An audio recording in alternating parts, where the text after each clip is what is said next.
Сайн байцгаана уу Infinity ч үдэ. За ингээд та бүхэндээ энэ 3 өдрийн одоо сайхан цастай өдрийн мэндийг хүргэе.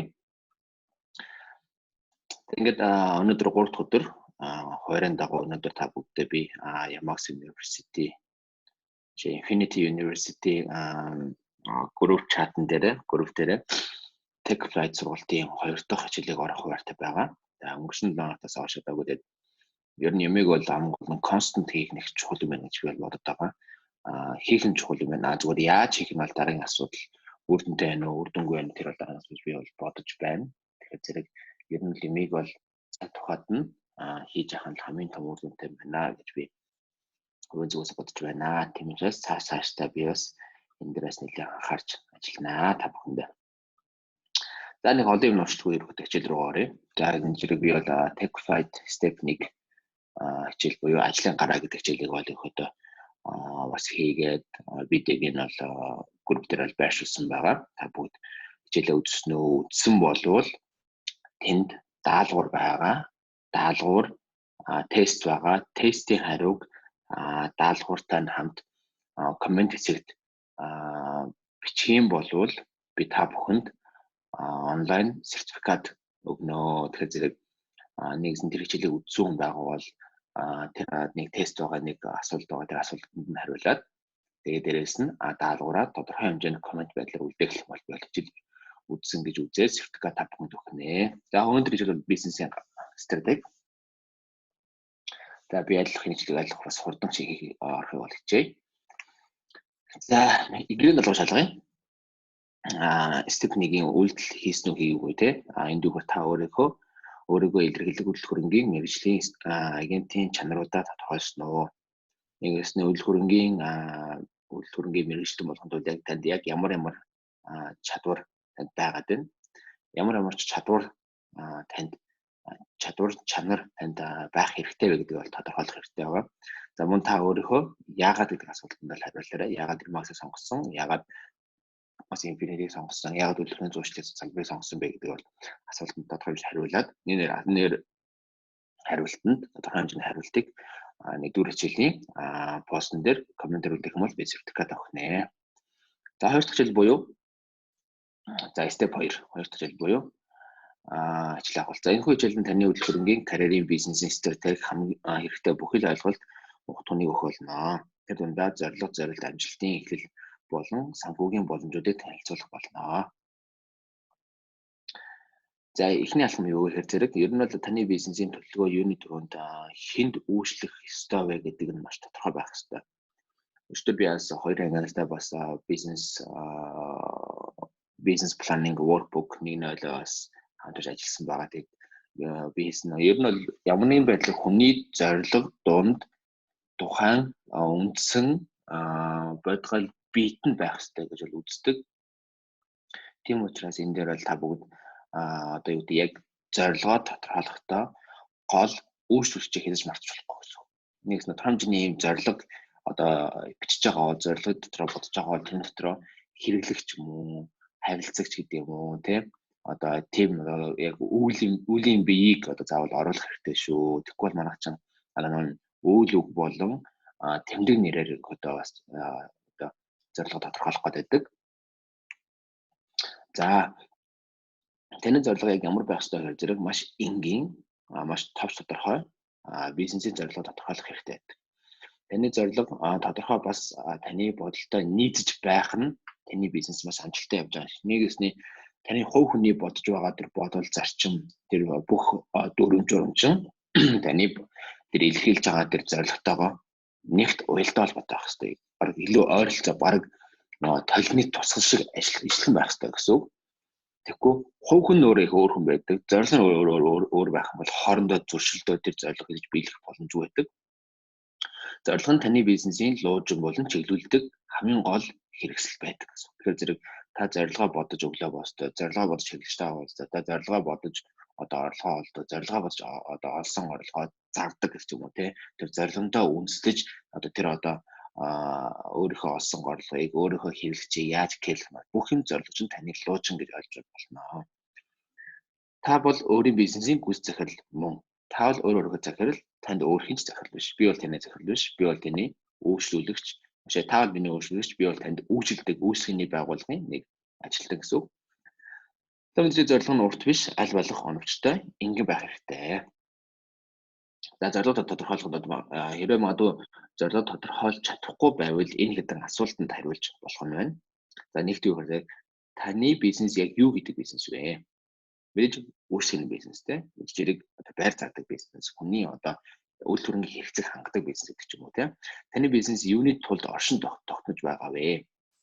Юунд л оршин тогтох зэрэг хүний үйл төрөнгийн хэрэгцээн дээр оршин тогтнож байгаа. Ямар нэгэн хувь хүний болон аж ахуйн нэгжийн үйл төрөнгийн хэрэгцээ байхгүй болчих юм бол та таны бизнес ямар нэгэн байдлаар угшлах явж боломж байхгүй болчихно. За хин таны бизнесээс даваа тал хүртэж байна вэ? Тэмцээ брокер онцож байгаа, та өөрөө хүртэж байгаа, хэрэглэж хүртэж байгаа, танаа гэр бүлийн хүртэж байгаа бүх хүмүүс таны бизнесийн ашиг орлогоос хүртэж байгаа даваа талтай байдаг. Таны бизнесийн хэрэглэж юм бэ? Хэрэглэж тодорхойлно гэсэн үг. За мэдээж миний хэрэглэж бол та бол байгаа. Таны бизнес хэрэглэгчид юу өгч чадах вэ? Та бизнес эдгээр хүмүүсийг ямар үнцийг өгөх юм бэ те? Та хэнд ямар сайн үйлчилж чаддаг вэ те? Яг хинтээ сайн ажиллах чаддаг гэдэг бас тодорхойлох хэрэгтэй. Нэгсний өөргөө чаддаг зах зээл дээр чаддаг хэрэглэгчийг хэрэгээс биш өөрийнхөө мэдгүй зах зээл дээр орж өөрийгөө бас цаг хугацаанд өөрийгөө бас мөнгө шаардлага байхгүй. За жишээ нь миний зорилго бол энэ нэг хэдэн Америкийн бас англи жишээ байна. За жишээ нь бол миний зорилго бол өмнөд Чикаго хотын листинг эзний байрны эзэн гэсэн байрыг хамгийн өндөр үнээр хамгийн боломжит хугацаанд боловлолт нь туслах гэж. Энд ямар нэгэн байдлаар тетэн төрөг олно, тэгж баяжна, тим цол зэрэгэлдээ болно, дэлхийн тим том баялаг болдог. Зүгээр энэ бол хэрэглэгчийн төлөө хамгийн хэрэглэгчийн тухайн байрыг хамгийн өндөр үнээр хамгийн хурдан хугацаанд борлуулахад нь туслана гэж бүр нэгсээ борлуулж өгөхгүй гэсэн. Тэр хүн өөрөө борлуулна, тэрэнд нь туслана гэж. Тэгэхээр энэ хүн юу гэхээр зэрэг энэ миний гол зорилго нь туслах зорилго гэсэн. Тэгэхээр байр борлуулдаг гэсэн үг биш байхгүй.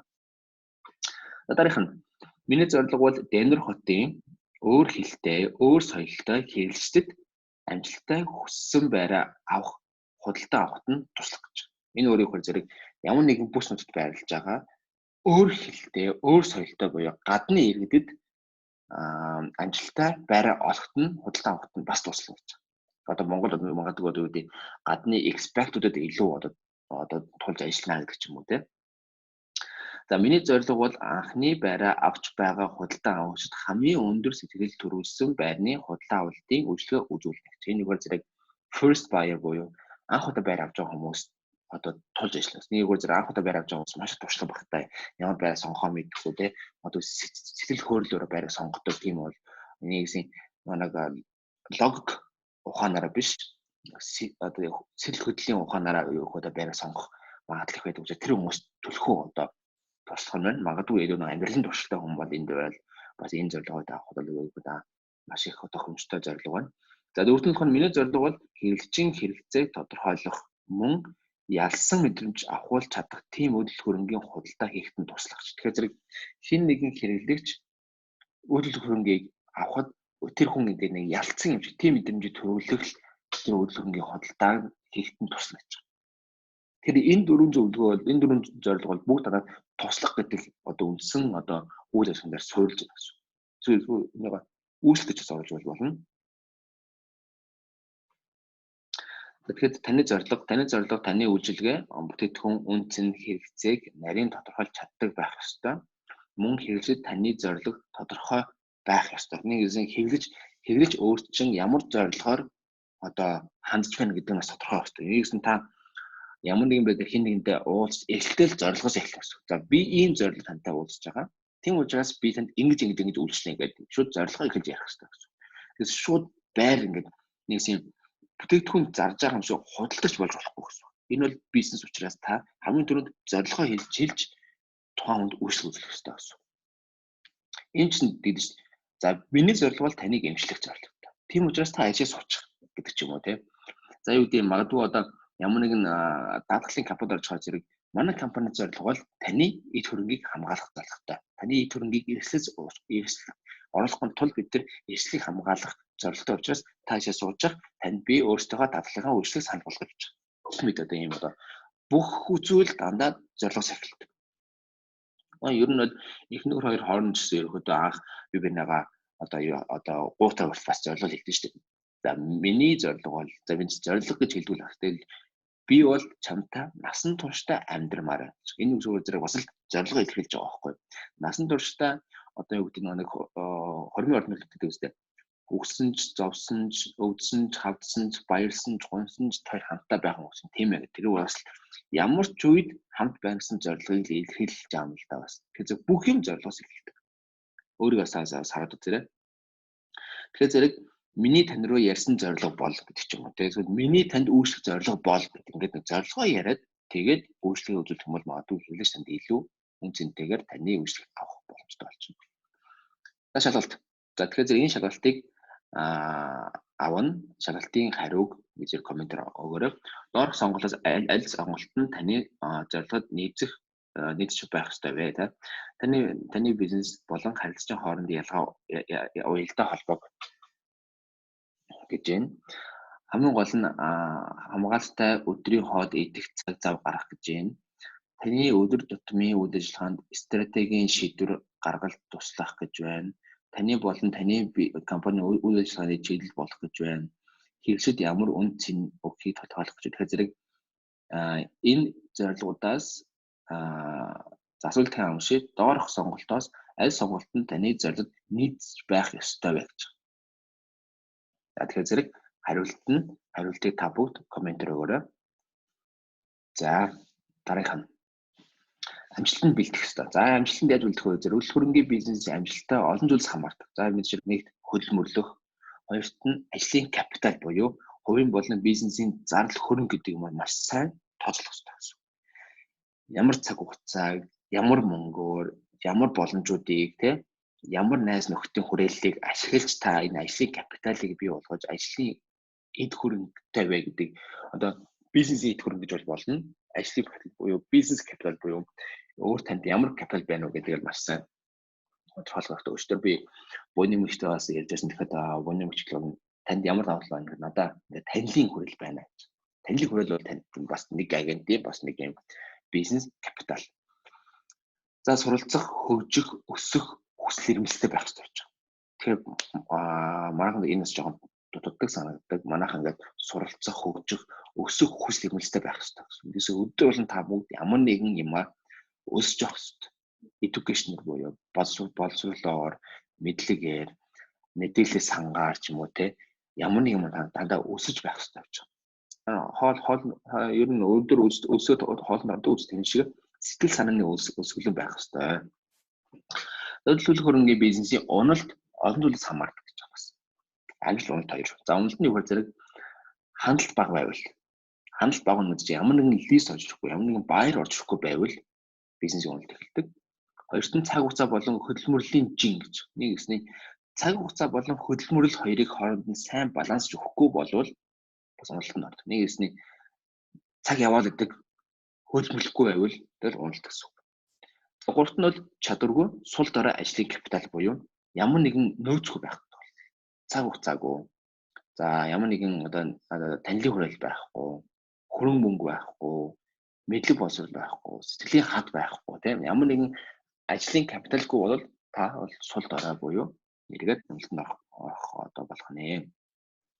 Энэ гурван зүйл ерөөдөө манай агент бас нэлээд бас тодорхой хэмжээс харагддаг учраас энийг бас тодорхой хэмжээс ингээд одоо дарж энэс хамгаалах хэрэгтэй байх юм шүү. За амжилтанд бэлдэх. Ямар нэгэн бизнес зах зээлд ороход заавал санхүүгийн тооцоолох хөрөнгө хадгаламж тооцоотой байх хэрэгтэй гэж. Тэгэхээр ерөнхийдөө би sayсан ажлын капитал бас хөрөнгө л ордог. Хөрөнгө гэдэг нь үгээр мөнгө л ордог. Тэгэхээр энэ бол маш том уналт амжилтын шалтгаан болдог учраас энийг маш хангалттай хэмжээгээр одоо бэлэн мөнгө ихний гүйлгээр хийх нь биш. Хамгийн гол нь хуримтлалтай байхыг бол хэлж байгаа гэсэн. За амжилтанд бэлдэх. За амжилттай үйлдэл хөрөнгийн бизнес хийнэ гэдэг нь бодлого суурилсан төлөвлөгөө, бодит орлого, зардлын тооцоолол мөн тооцоод хөрөнгө хөрөнгө оруулалттай байх явдал маяг. Тэгэхээр энэ дөрвөн маш нэгдэг үзэг бодлого суурилсан төлөвлөгөө. Ямар нэгэн та бүгдийг хийж байгаа үйл ажиллагаа, стратеги, бодлогочин өөрөө ямар нэгэн тийм бодлоготой байх хэрэгтэй.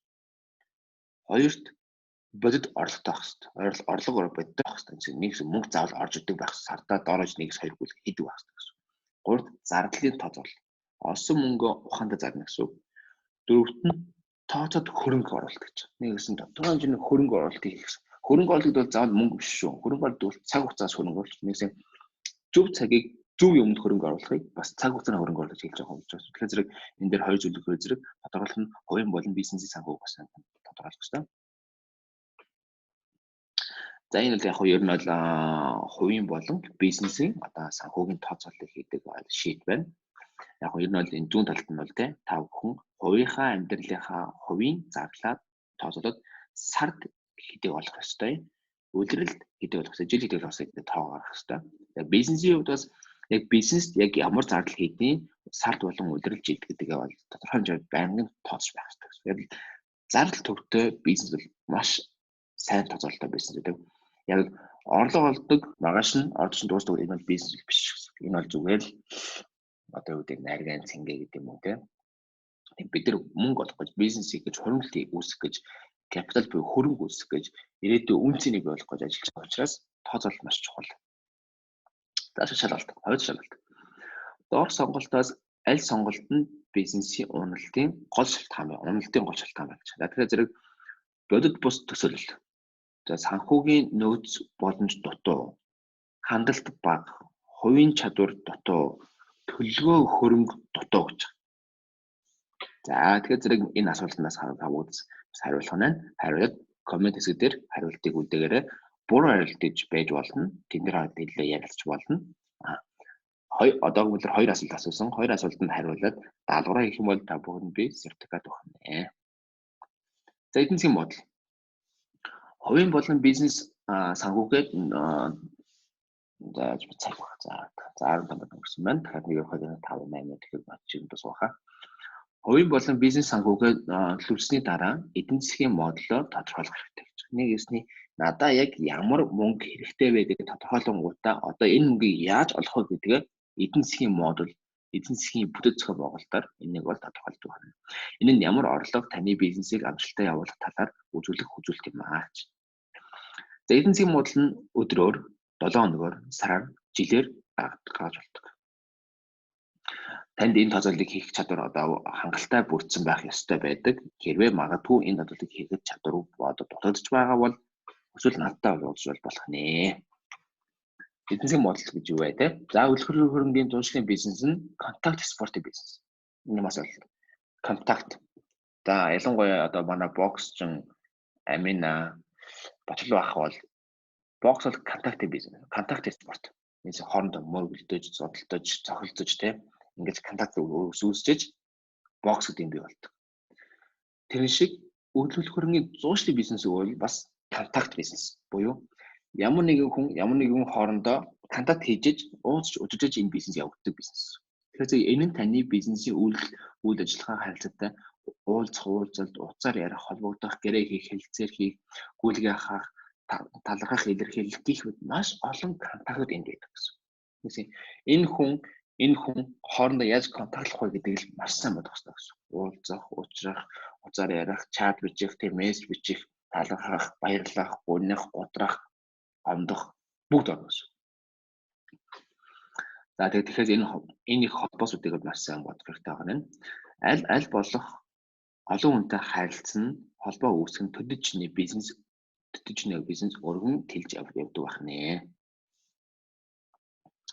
За эдийн засгийн модуль гэж яг юу гэлдэг вэ гэхээр зэрэг энэ хэдэн тоог гэлдэг. Эдийн засгийн модуль нь таны хэдэн хүнтэй харилцаж өөрчлөлт үзүүлэхээс хамаарч дундаж гүйлгээний үнийн дүн, шинжилгээ орлого, шинжилгээний хувь гүйлгээний дундаж тоо тодорхойлсон байх хэрэгтэй. Энэ тоноос хамаарч таны санал борлуулалт тодорхойлолтой. За жишээ нь энэ дээр энэ чин зураг нэр бичлэл болохгүй байна. За яг би ер нь яг эдийн засгийн модулын би хичээлийг тусдан дахиад бас нэг хичээл оромоор санаачлаа. Энийг би тооцоолтыг би яг Excel шийдэн дээр та бүхэнд дахиад би бас ирэхэд бол нэг видео болж орё. За ерөнхийдөө бол яг personal expense буюу хувийн санхүү, бизнесийн санхүү энээр нэмээд таны нийт санхүүгийн зардал гарч ирнэ. Нийт хэдэн төгрөг хэрэгтэй мөн гэдэг нь тооцоо гараад ирнэ. Тэнгүүд таны дундаж commission rate хэд вэ?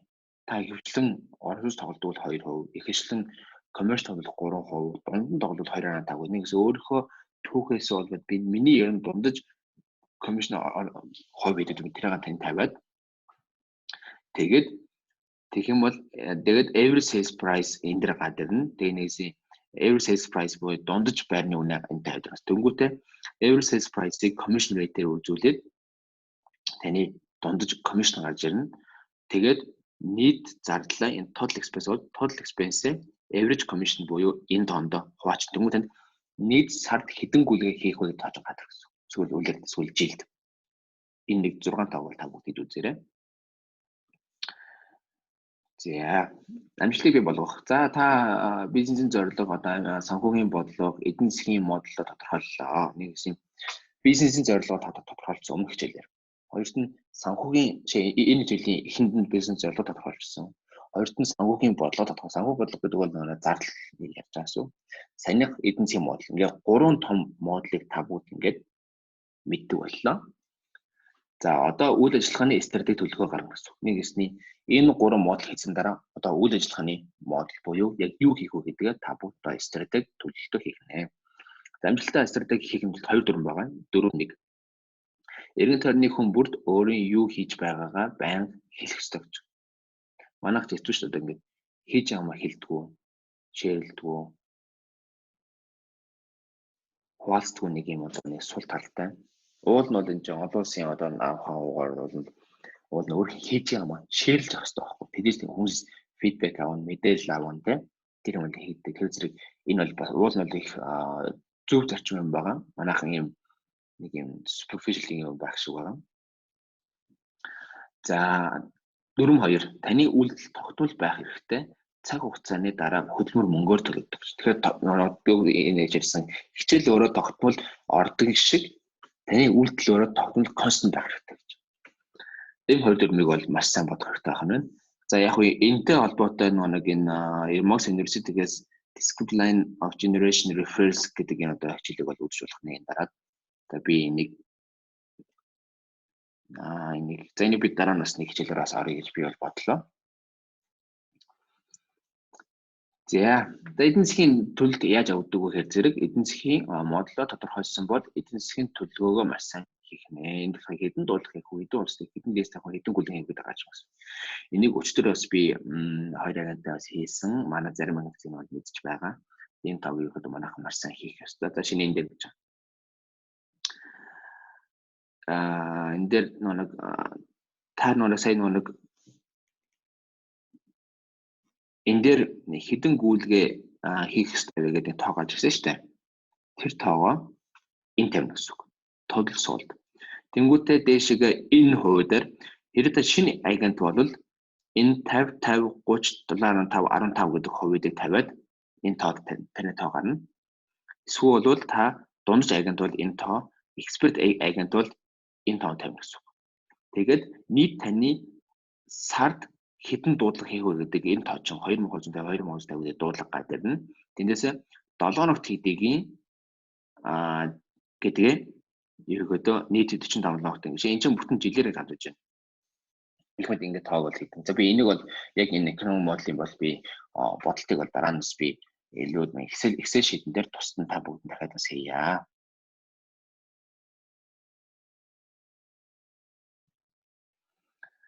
За шалгалт. За ингээд 3 шалгалт 3 дахь одоо асуулт орж ирж шүү. За дараах сонголтоос аль нь амжилттай агентийн хамаарал вэ? Байнга тогтмол дуудлага хийдэг байх. Дуудлагыг баярлалаа мэдлэгийг хүргүүлэх, хувийн найзтайгаа холбогдох, бизнес хамтрагчтай болох, тодорхой бизнес зорилготой байх, хангалттай унтах гэж.